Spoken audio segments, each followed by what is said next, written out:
You know, with me, something. Yeah. Well, all right. I think we're good to go.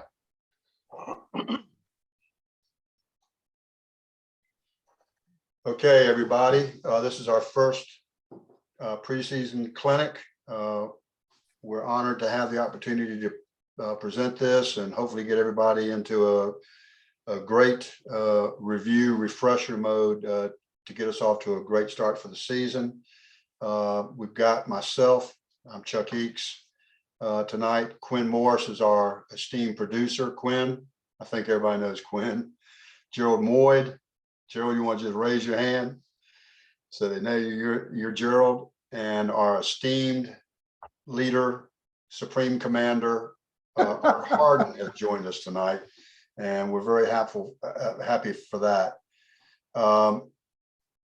Art would like to start off by saying a few words to the entire TBOA tribe, and so Art, we're turning it over to you, buddy. Thank you, sir, and good evening, good afternoon, or whatever it may be to everybody. Guys, welcome everyone. Welcome to the 2022-2023 season. Very honored to be the new regional supervisor of officials.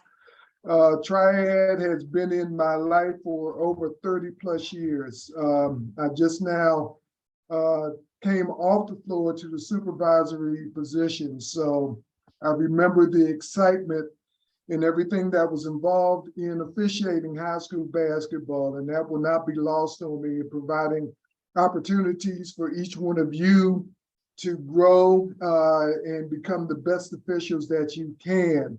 And it starts this evening. But first, let me say a special welcome to the brand new people.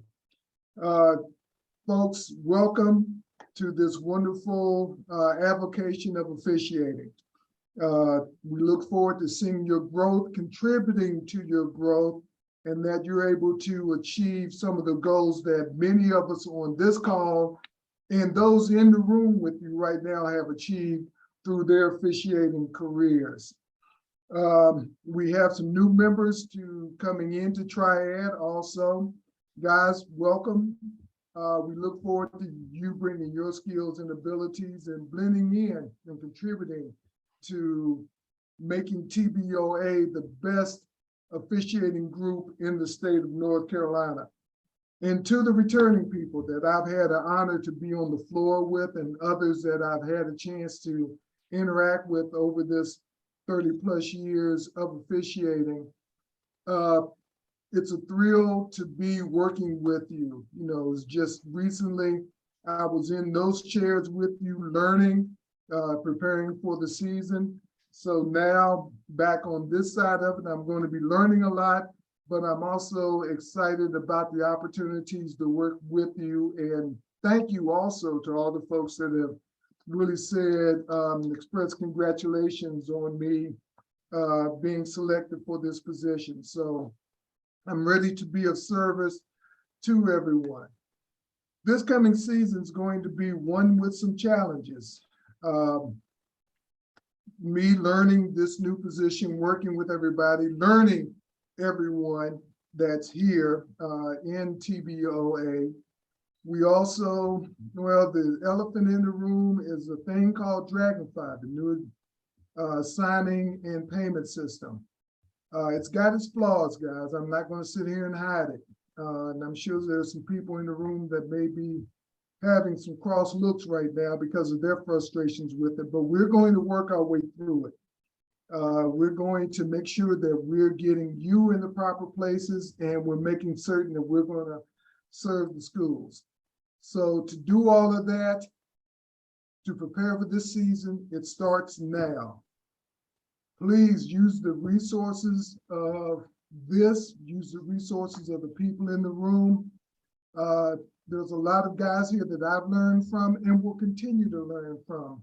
So especially the new folks, reach out to them, use those resources, use the electronic resources. Let's get ready to have an excellent season. We're going to make everything work as best as we can to be, again, the best association in the state of North Carolina. So again, guys, please reach out and contact me if you have any questions. We'll be working together, and I hope to meet as many of you as we possibly can. So I'm going to turn it over to Chuck and his other assistants that are there supervising this presentation. That's my assistant. Thanks, Art, and we're all excited to have the opportunity to work with you, and I know you're going to do a great job. It's a lot of challenges, but we know you're up to it, buddy, so hang in there, and we're prepared to help any way we can. Thank you. All right, we're going to talk about two topics at this clinic, jump balls being the first one and free throws being the second one. We start with jump balls as we have in the past because that's how we start the game, and we want to start the game off right. So Quinn, if you'll take us to that first jump ball clip.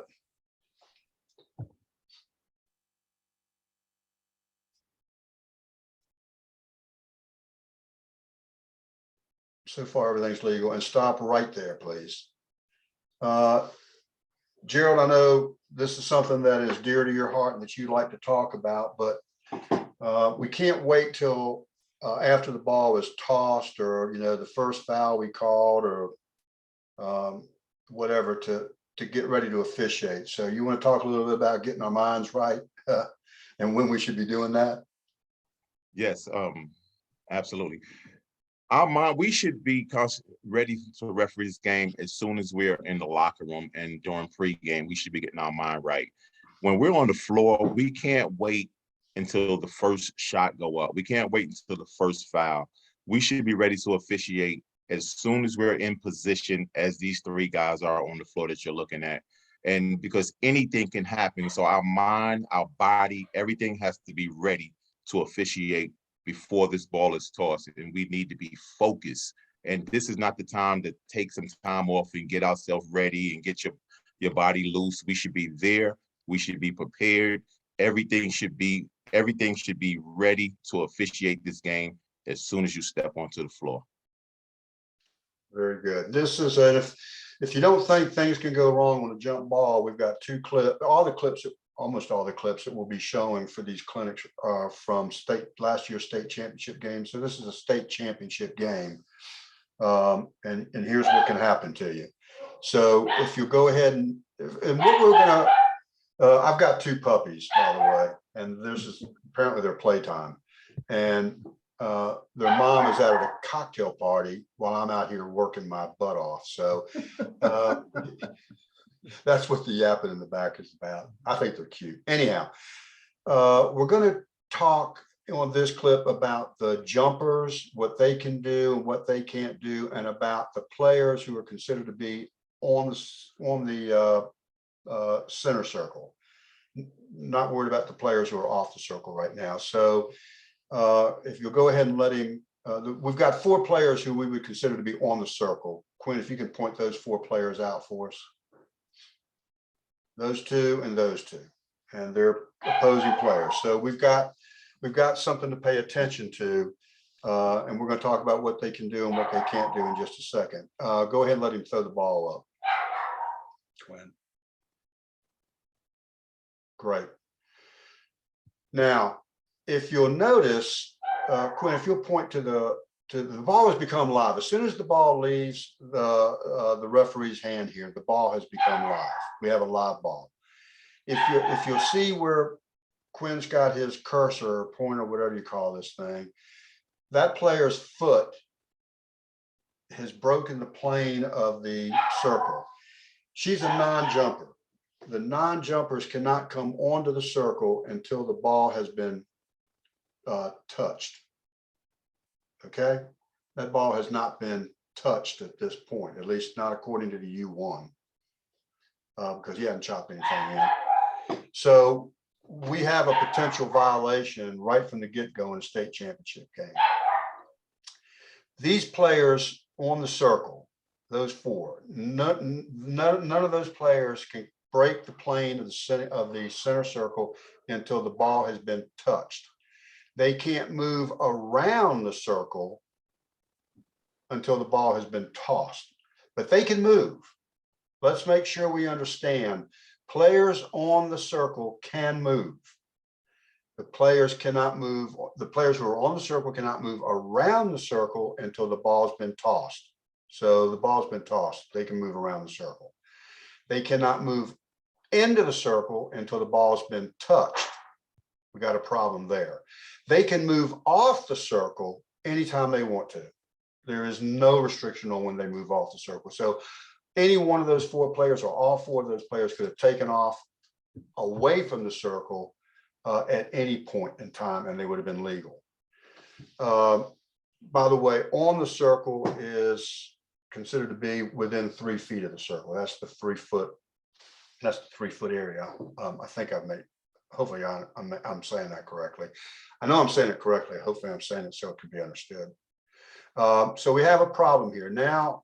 If we're going to call that a violation, who's got primary responsibility for that, Gerald? The Which of U2 this? has Go ahead. the U2 has primary responsibility for all non-jumpers. The U1 has responsibility for calling back a bad toss. Now, keep in mind, the U2 can call back a bad toss, but the primary responsibility for bad toss is the U1, and the U2 is watching all the officials, all the players around the circle. Okay. Good. Now, if we call this violation, let's make sure that we're all clear on this. You don't re-jump a violation. It's a violation. The violation would be against white if we're going to call that in this case. I don't mean if we see it, we're going to call it. That means that blue is going to get the ball for the first throw in at the division line, and the alternating possession arrow will be set towards white's basket. Did I say that correctly, Quinn? I believe that's correct. Yeah. Okay. So the ball hasn't been touched at this point. Now, if we can go ahead and bring it down, watch this mess. Okay, now we have a whistle. So we'll run it back again and run it back here where it starts bouncing off people, Quinn.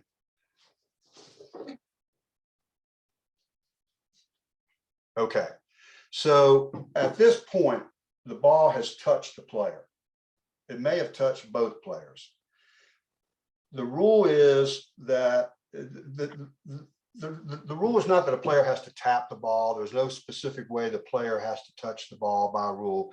The rule is that a player must touch the ball before it hits the floor, and touch it before it hits the highest point of the toss. So if they touch the ball too early, that would be a violation.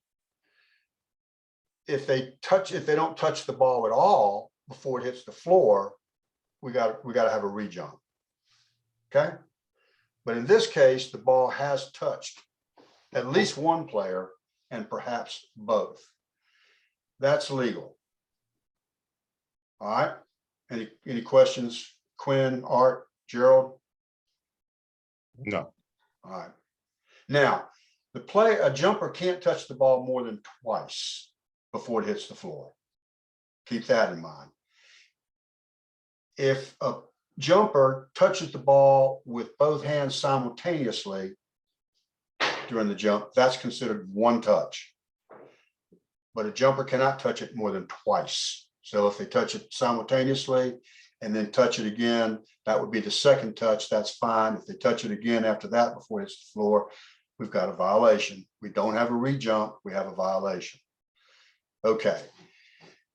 Well, we may have called this a re-jump on the grounds that nobody touched the ball. And we'll talk about that again here in just a minute. On the other hand, what we may have called is a violation for a jumper being the first to possess the ball. And if you'll show that, run that through right there.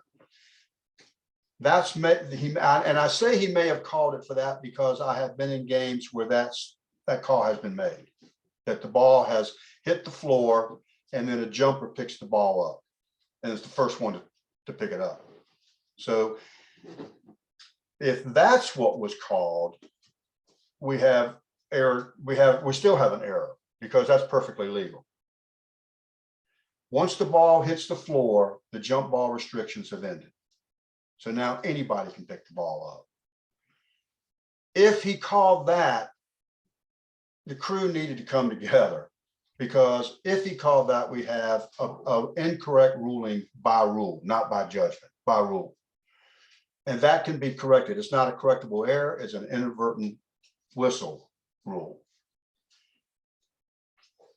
If the crew got together and agreed that that was an inadvertent whistle, that the play was actually legal and he had ruled incorrectly by rule, then since blue had possession of the ball when the inadvertent whistle occurred, blue gets a throw in. Just give the possession back to blue. Blue gets a throw in, and just make sure that the arrow is set correctly. Okay. Anything, guys, that I'm missing there? Nope. All right. Now go back. Just run it through, because I think we're going to show the re-jump now, right, Quinn? Yeah. Okay. Yeah. So now we're going to re-jump, and let's assume we're re-jumping. Quinn, Gerald, stop right there. Let's assume that we're re-jumping because they ruled that the ball never touched it, was never legally touched by a jumper. What's the first thing that they should have done before they re-jumped that ball, Gerald? We need to make sure the clock is right. And I can't see the clock right now because it's blocked, but I believe some time ran off the clock. So if we're saying that nobody touched the basketball and we're going to re-jump, we need to reset the clock. Right. And they did have time run off. It's only a second, Art. You just ignore that and say, oh, let's just get on with this thing. Yeah, and then everybody explodes. No, guys, reset it. Let's start the game properly. Let's show that we're involved in this game from Jump Street. Take a look at the clock, be aware of everything. And as Gerald said, let's be ready to officiate from the start, from the very start. So everything that happened on this jump ball was sort of odd. I mean, it's just sort of odd. It's stuff that's unexpected. And whatever you're going to do, whether you're going to re-jump it or whether you're going to give the ball to blue for a throw in, depending on how you ruled on the play, whatever you're going to do, everybody in the crew needs to take a deep breath and make sure we've reset properly, that the clock is right, that the possession, the table knows what's going on, the possession arrow is correct. If we're going to have a throw in, everybody's going the right way. We're still 5-on-5. The other thing I wanted to talk about, and I forgot, so we'll just go, we don't need to go back.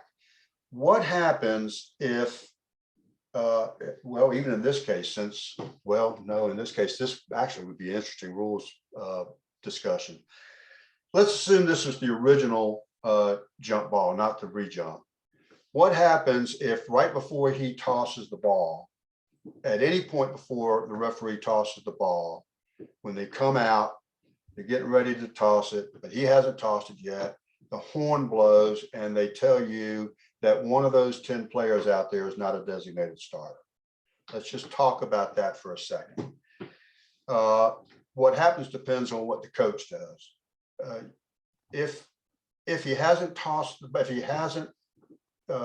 ball yet, you go to the coach and you say, "Hey, coach," let's say it's number 10 White. Number 10 White is not one of your designated starters. What are you going to do? We need your starter in here. At that point, there's no penalty. He has the option of putting his starter in. That's not Chuck Eakes making this up. This is by the rule book. He has the option to put his starter in. Okay. If he chooses not to, what happens next depends on why he chooses not to. If he tells you he's choosing not to because the person who is supposed to start in number 10's place is hurt, has injured herself during warm-ups, or is over the wastebasket thrown up, is ill, or has a bloody nose, let's say. Any one of those three, he's good to go. That substitution is legal, no problems. If, on the other hand, he says, you know, my designated starter, who was supposed to be in there, was over here giving me a bunch of lip during while we were talking pregame, And I've decided that for disciplinary reasons, she's gonna sit to start the game. Your response then is, coach, understand now, that's your call. But if that's the way it's gonna be, we will no longer start this game with a jump ball. We're now starting this game with a technical foul. Because now he has changed one of his designated starters past the 10-minute mark that we all know about. And by rule, that is a technical foul. And that's the way you will handle it. That's the way we will all handle it. It is an administrative technical foul. It is not, it is charged only to the team, not to a player, not to the coach. The coach does not lose the box. Make sure you're shooting your free throws at the correct end of the court. Make sure you give the ball to the team that just shot the free throws. Make sure the possession hour is set correctly, and make sure the clock is right, and we're ready to go. Anything anybody wants to add to that? Okay, I just want to add, you mentioned if we do have that situation where, the player has sometime between the 10-minute mark and the jump ball has become ill or injured, let's go over to the table and make sure we change it in the book before we get started. So that if there's any question after the game, the coach isn't sending hey, Art, here's a copy of the film and the book. And look, it says that these are the starters. They didn't start, your guys screwed up. And well, we didn't screw up. We just didn't put it in the book. So just make sure we get that in the book. If they have a legal reason to change the starter, let's make sure we take care of that in the book. So there's no question about it after the fact. That's a great point. The last point I'll make about this is once he's tossed that ball, once the ball leaves his hand, the ball has become live. If the problem is not discovered until after that, let's say we go one trip down the floor, the ball goes out of bounds or something, and then the horn blows from the table. And that's what I call the dreaded horn. Anytime the horn blows in a situation like that, it's never going to be good. They call you over and say, hey, one of those 10 players during that jump ball was not a designated starter. It's too late. That to be penalized, it has to be discovered before the ball becomes live to start the game. This was an interesting scenario because this is a re-jump, but we've already had a live ball. So I don't think you could, it's not that I don't think, I know you wouldn't be able to penalize it if it was discovered between the time of the first toss and the second toss, because the ball's already become live. Okay. All right. As with anything else during these 7 clinics that we're going to produce, 7 films over the course of the next 7 weeks, if there's anything that anybody listening to this feels that we have stated incorrectly by rule or mechanics or coverage, or is not clear about it, or has some question about it, or has some different scenario that they had in one of their games that they just want to ask about, send me or Quinn or Gerald. Don't send Art an email. Send one. He's got enough to do. Send one of us an email or call me, but I would prefer an email, and we will address it at the next. We will get it clarified, corrected, whatever it is we need to do, addressed at the next clinic meeting. All right. Then we'll move on to free throws. Oh, Yes. Chuck, one last thing on that too. If we can go back. Oh, yep. After that second jump. The second jump. Yeah. Oh, yeah. Thanks, Art. Mhm. Yeah, thank you. Go ahead. Guys, notice how YouTube gets down there in position. That sets the tone for the rest of the ball game. That tells the players, the coaches, the people in the stands, everybody that you are ready to officiate. You're glad to be there. You're ready to go. Do that from Jump Street and set a tone among everybody that there's not going to be any question about your motivation for being there that evening. Thanks, Art. That's a great point. All right.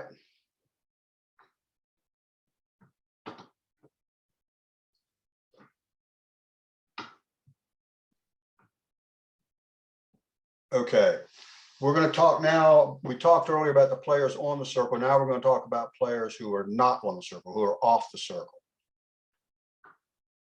So Those are, he's circling players who are off the circle. A player off the circle is pretty much unrestricted in terms of movement, with one exception. They can't come onto the circle, which is within 3 feet of the circle by rule, until the ball has been tossed. But they can go anywhere else they want to go without restriction. So again, when you come in to throw the ball up, if you turn to all the players and say, okay, don't, blues this way, whites that way, don't move. You just told the players not to do something that they are, at least to a certain extent, legally able to do. All right, so we're going to toss this ball and let's just watch the ones furthest away, Quinn, that you circled.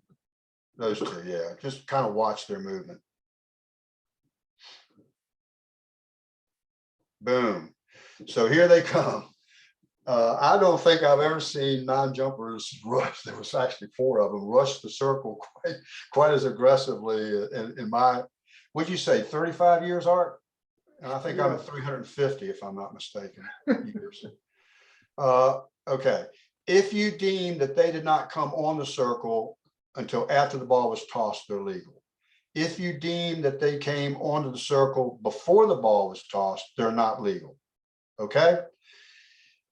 Also, the other 2 players, the 2 closer players, they're in movement, they're moving also. So you got to deem that these players are legal or they're not legal. And you got to, as Gerald said from the get-go, you got to be ready to referee those 4 players. Just because you haven't seen those 4 players do something like that before in your career doesn't mean it's not going to happen in this state championship game, and it did. The only thing that I'll also point out there is, if you deem there to be anything illegal about what occurred on this jump ball, you would have to rule that it was at least a double violation. It might have been you might rule there was a quadruple violation, although there wasn't. But there's at least a double violation. If one of those players violated, and the player standing next to him violated as well.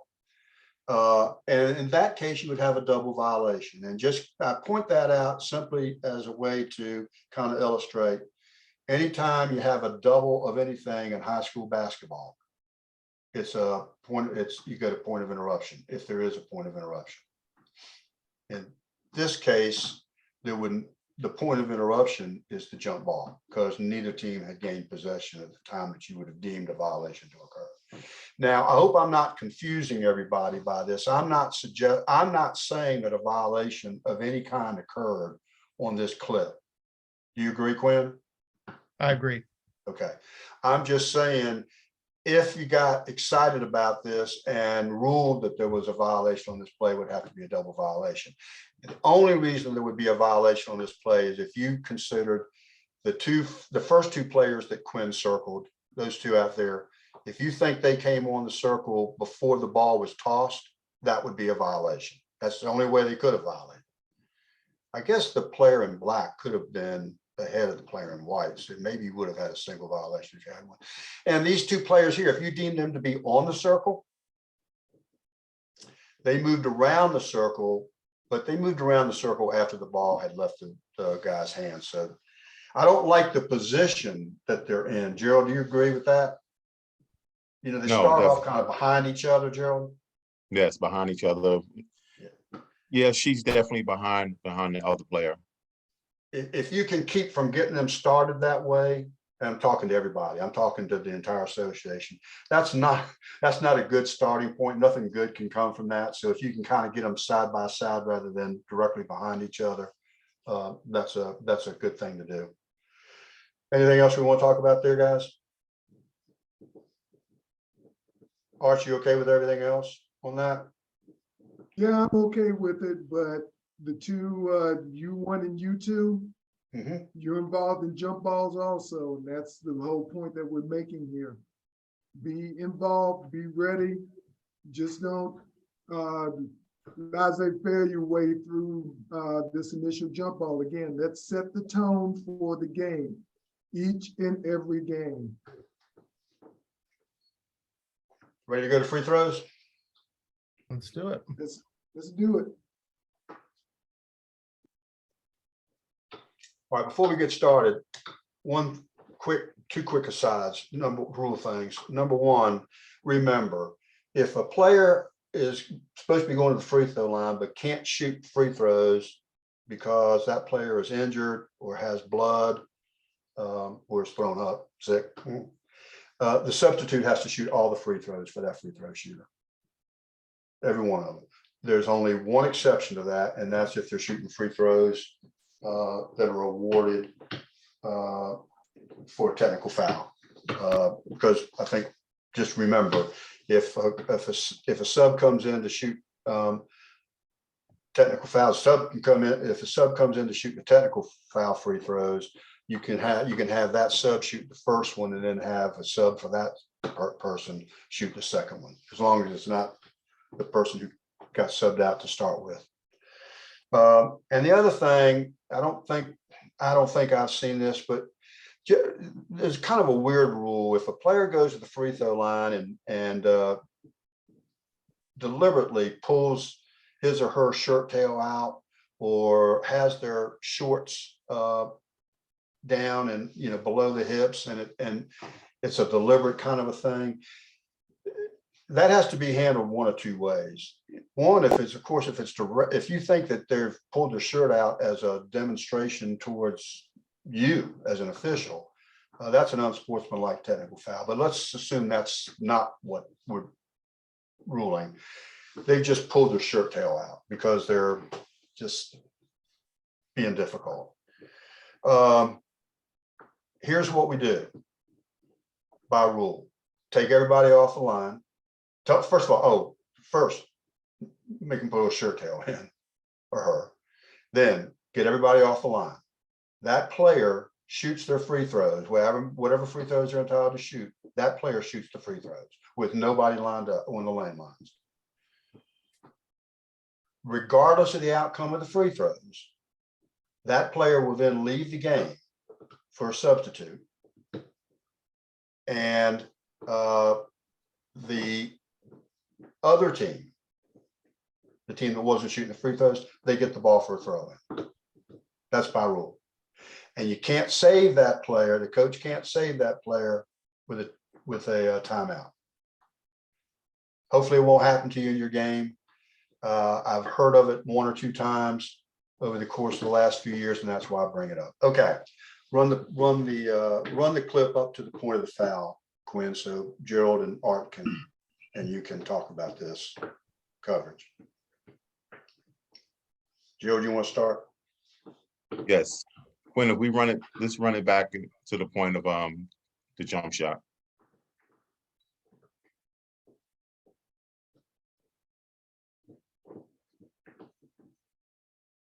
Right there, it's fine. Let's start off with whose primary is this? This is the Trail's primary area of responsibility. I love that the lead has opened up and helped out on this play. That's what we want the lead to do. We want the lead to help the Trail out on this play. This is a foul. We don't need a double whistle on this play. This is a one official play. The Trail has a whistle. The lead takes a look. No need to have a whistle on this play. Now, what happens if the Trail does not have a whistle? The lead can always come late and have a whistle on this play. The whole thing is, when you're coming out of your primary area of responsibility, your whistle should not go off the same time as the primary official's whistle. So just have a cadence whistle and let your whistle be a little late. You're going to come out of your primary area. Okay.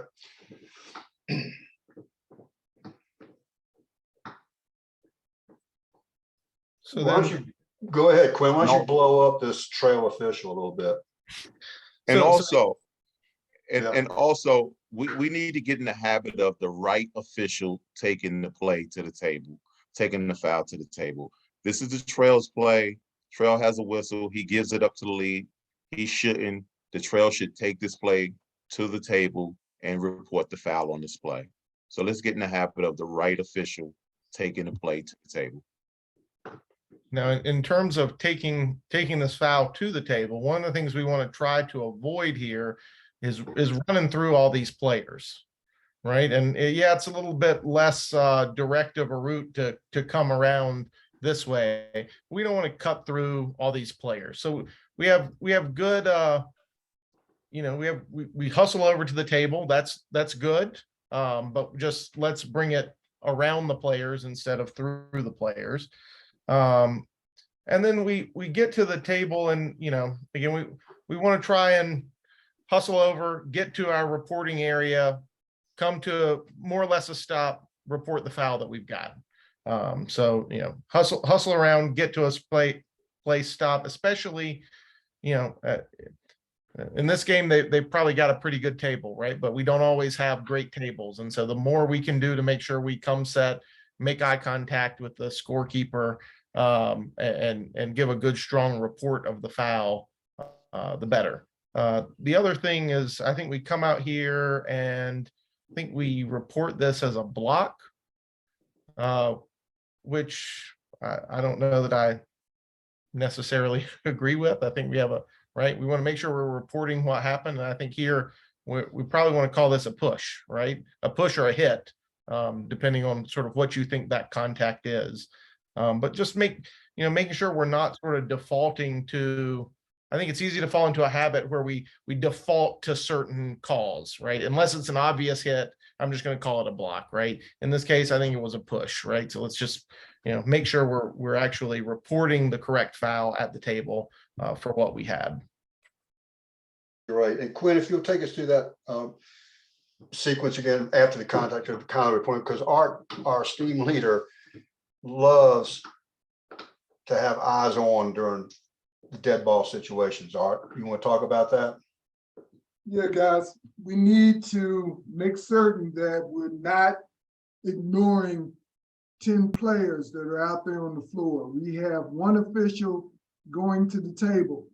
His or her attention is going to be on reporting the foul.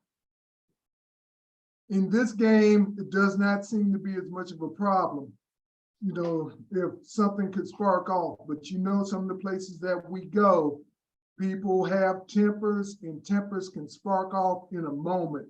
And it can spark off in something like this. Somebody can say something, somebody bumps into somebody, or whatever. We cannot take this moment off. Now, we can take a breath after we get everybody set up at the table and we're looking around, make sure everybody's ready to go. We can take a breath then.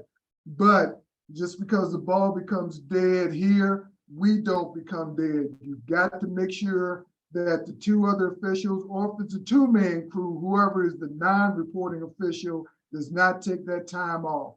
Make sure you're watching, being observant of everything that's going on. All right, let's line them up for the free throw, for the first free throw. Gerald, you want to talk about the proper positioning of the, this is the first of two. So you want to talk about positioning here for the trail official a little bit, Gerald? Yes. On the first shot of two shots, I think the trail official, first of all, we want him away from the sideline. Too many times we go and we stand right in the coaching box on the sideline. Let's get away from the coach.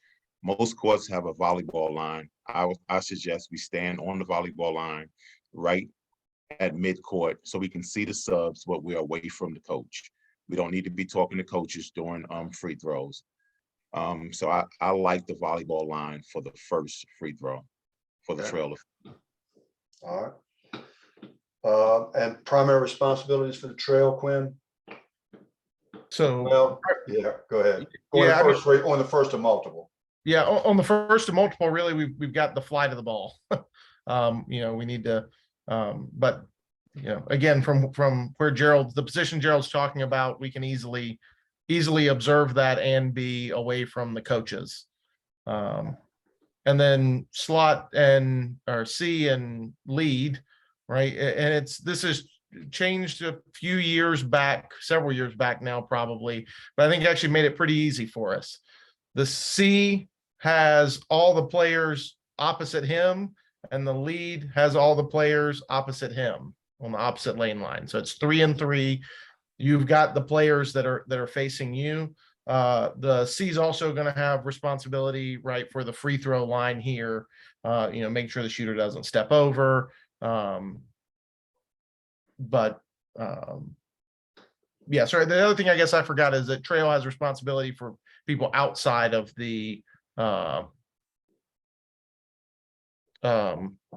arc. outside of the arc. But again, I mean, in this case, I think we're, we can watch that, and we're very unlikely to have somebody running in there on the first of multiple shots. And we're okay with the lead's position on the first of multiple free throws, correct? Once he bounces the ball. Yeah, so in this case, right, because we're not going to have a live ball immediately following this, if we have a rebound, right, we're good here, and this can be a good chance to diffuse tensions. I mean, if you got a big man who, maybe this is his third or fourth foul. I mean, we're in the second quarter, so hopefully it's not his third or fourth foul, right? But it's his third or fourth foul, or he's doing something and not really understanding. This is a chance for us to use some of those preventative officiating tools to talk to him, to maybe calm him down a little bit, to tell him why what's going on is a foul. So it can actually be a really helpful tool in sort of our toolkit of diffusing potential situations that may occur. All right, let's run it to the second free throw, so we can talk about positioning on free throws where we're going to be live on a miss.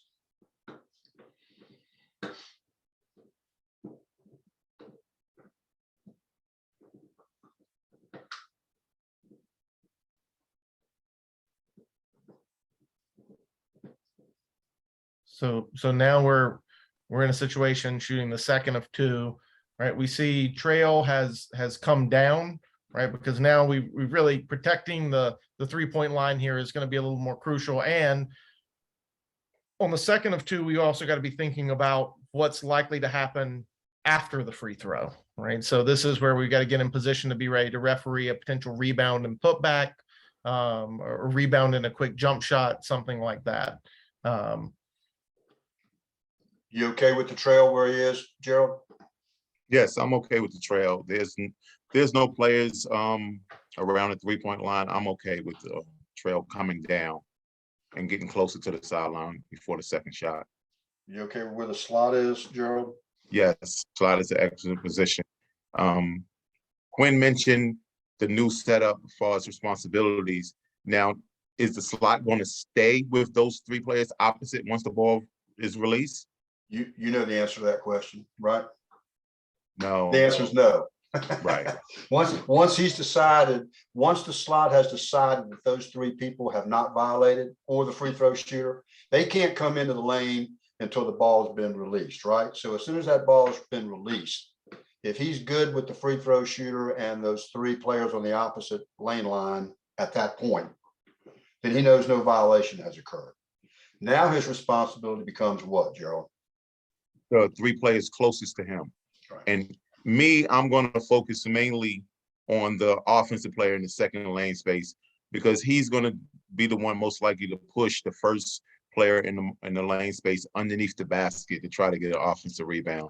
So I'm really going to focus on that offensive player in the second lane spot.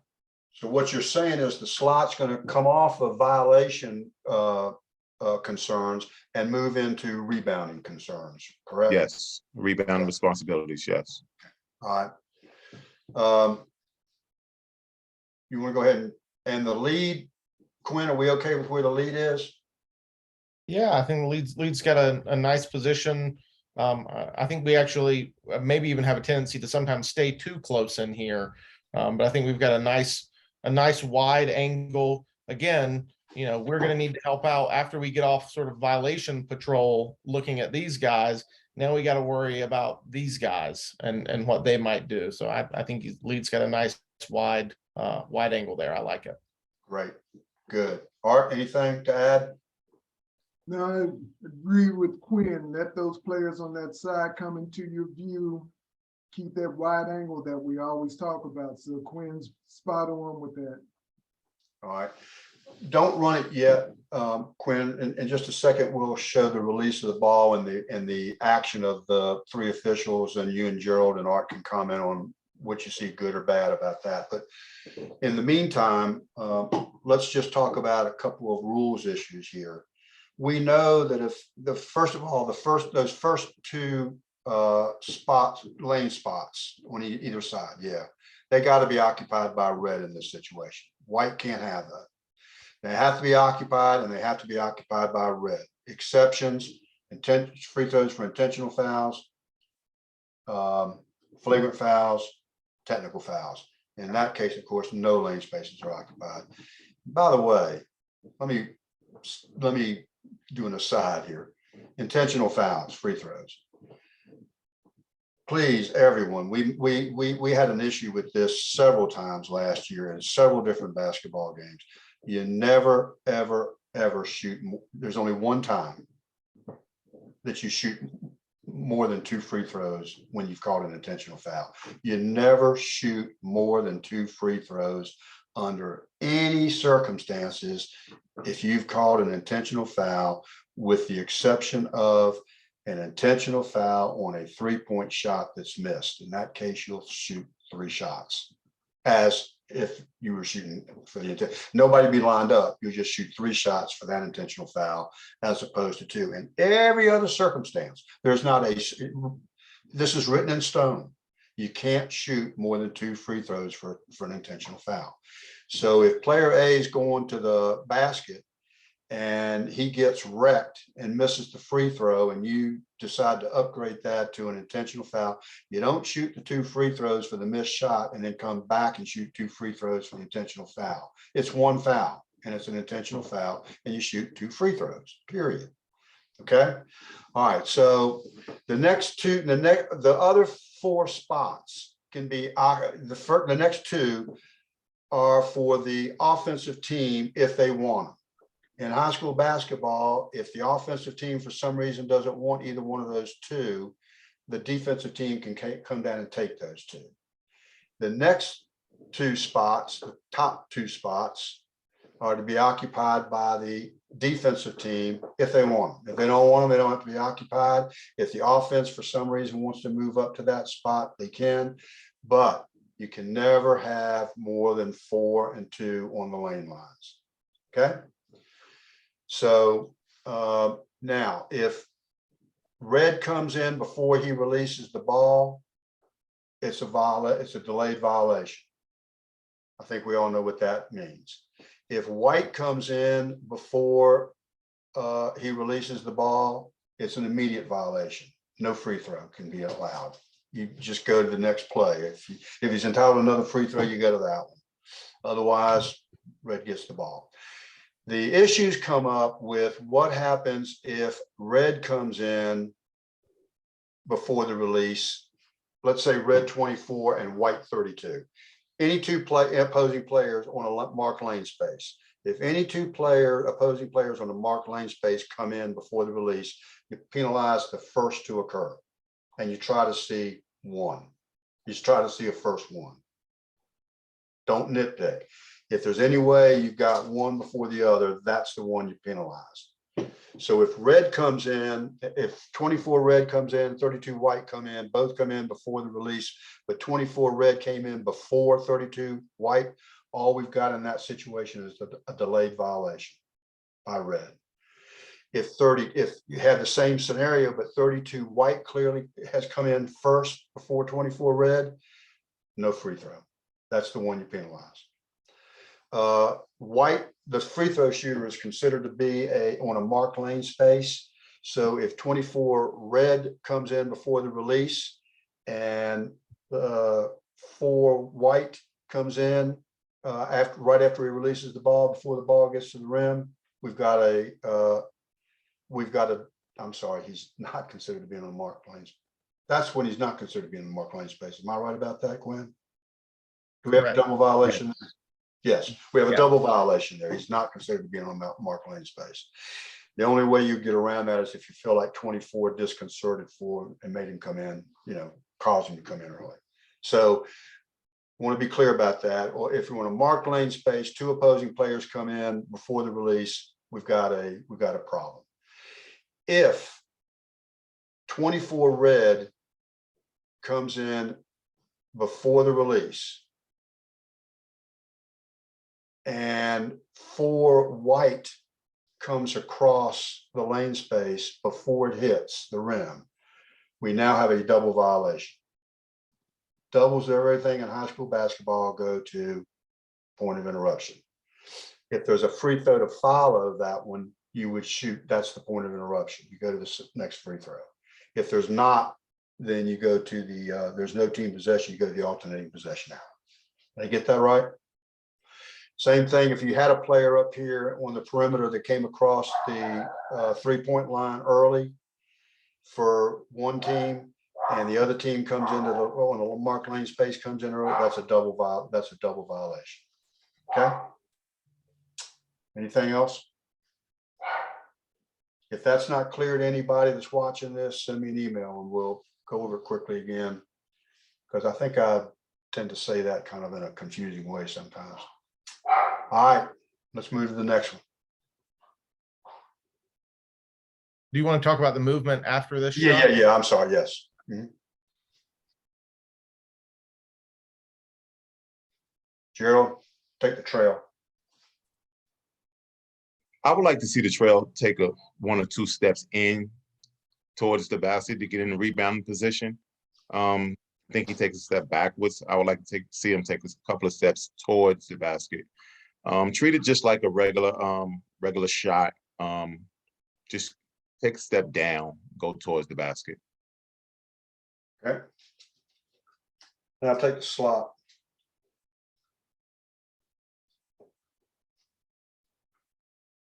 Me or who? I don't care. Somebody. Okay. So the slot here, right now that we have the shot going up, the slot's sort of stepping out, right? As if we have a rebound, right, we got to be ready to referee, right? So we got to get back to sort of our home base position over here on the sideline. In this case, the ball goes the ball goes in the basket. So we just turn and we're headed back up the court. Lead. Oops, sorry. Let's get here. The lead again. So we're gonna have the ball go in the basket. The lead's already in a nice wide position. And the nice thing about this is when the ball goes in the basket, player tosses it to him and it cuts off here. You know, he's just in a great position. He hardly has to move now to administer the throw in. And I guess we didn't actually have to administer a throw in there, but and take the ball up the court. A Sorry, quick you got something you wanted to recommendation add? for, yeah, quick recommendation for C after the shot goes in on that second free throw. Hold for a second and make sure that there's no pressure in backcourt. In this case, there's no pressure, so it's not as critical. But take a moment just to make certain that there's no pressure coming up, so that you have to suddenly, you're started down floor and then you realize, oh man, I've got to get back. Just take an additional count just to make sure everything's okay. And then you can head down and officiate the next play. Excellent point. Gerald, anything else to add? No, I think we're good. Remember, we have a band. Y'all can see we have a band in this game. They can't play during a live ball. They can't play music. All right, take this one, guys, from a coverage standpoint. Gerald, if you want to start. Got it. Hold it right there, Quinn. This is an obvious foul. This is a primary defender on offensive player. This is the Trail's play. Trail has a whistle. Trail should take this play to the table. I think we have a double whistle on this play also. Once again, lead, just be a little bit patient on this play. Be a little patient on this play. If the Trail doesn't have a whistle, you can always come late with a whistle. I would love to see the Trail take this play to the table and maybe verbally communicate to the lead and just let them know, I got it, I have it, and just go on and take it to the table. Another way to put that is own your primary. Own your primary. Right official, take it to play to the table. Now, Quinn, we can observe how the lead official reports this foul.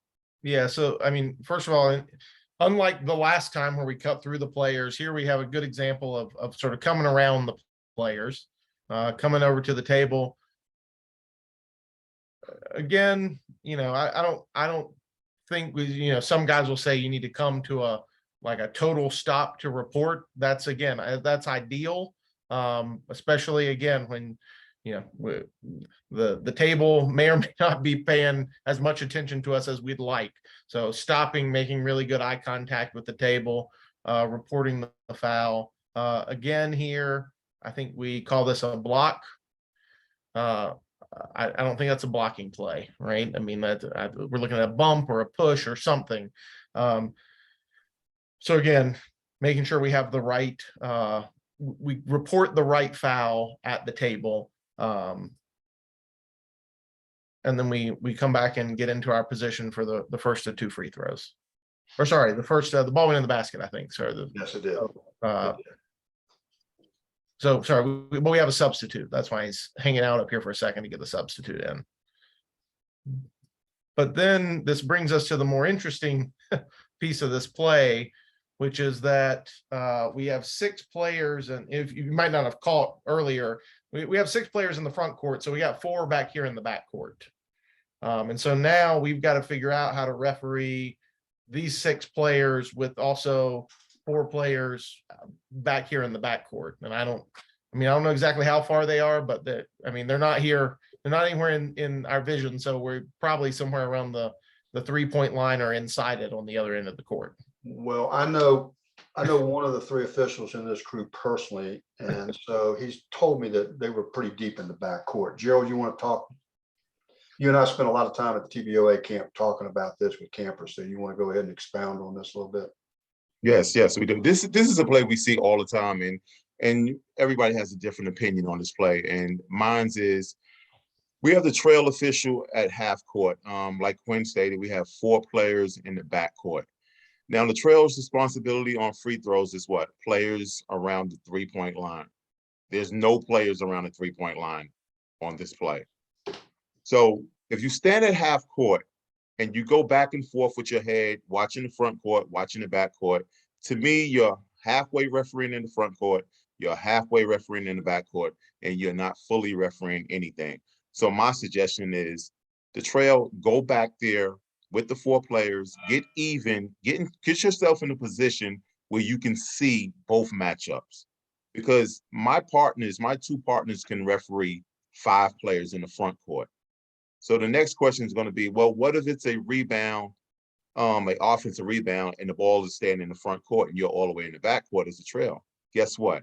I'm going to hustle on to the front court along with those 4 players that are in the back court.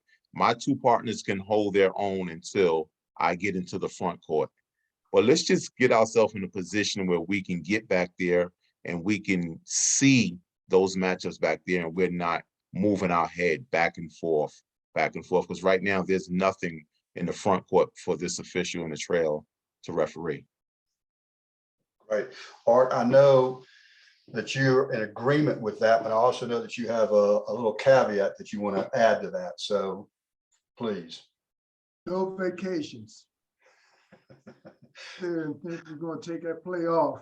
If we see 4 players coming into the front court, like Gerald said, you better be the 5th guy hauling tail down the floor as well. Spoken like a true Supreme Commander. That's all I've got, Gerald. Oh, one thing, guys, I did see this. Can you go back to the foul on this play, Quinn? All right, stop it there. Now, stop it there. Fortunately, on this play, we don't have any reaction by that offensive player that just got fouled. But if you think back to what you've seen on television and what these kids are seeing, you're going to see flex, you're going to see, all kind of gyrations, best way I can describe it, of players trying to prove that, yeah, I did this. Okay, if it's not directed toward their opponents, be aware of it, maybe say something to them about it to get them to calm it down. If 24 was moving toward 4 and doing that, you may have to assess a technical foul depending on the temperature of the game. Take the temperature of the game first. Let's not put something in there that may not be necessary. But if you think, if you're in the opinion that 24's action, let's say he's going toward 4, and he's doing something, saying something, if you think you've got to get control of the game by assessing a technical foul, you do it. Keep control of the game. That's an excellent point.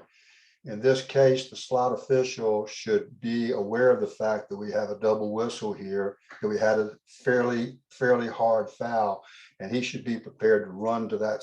He's the one that's going to be switching with the lead official. He's going to be the one switching. And he knows if the lead official takes this to the table, he needs to get to the baseline quickly so that he can deal with anything that might occur. Even if it doesn't occur immediately, it could still occur. So, get to your spots and referee as hard during a dead ball as you're working during a live ball. And to Art's point of no vacations, we're going to see plays over the next 6 weeks where there's an off official who really isn't involved in the play, but may be able to bring the crew information, may be able to provide an extra set of eyes somewhere that can really be of great assistance to our crew down the road. So it's easy in situations like this to think, well, I'm the slot, I'm not involved in this play. I got a 15-second break while I get this sorted out, but we got to have that slot engaged in this dead ball officiating as well. Great. Art, I know you're a busy guy. We really appreciate you joining us, taking the time to join us tonight. Quinn, Gerald, as always, thanks so much for all that you guys do. And I think we can sign off. All right. Guys, take care. See you down the line.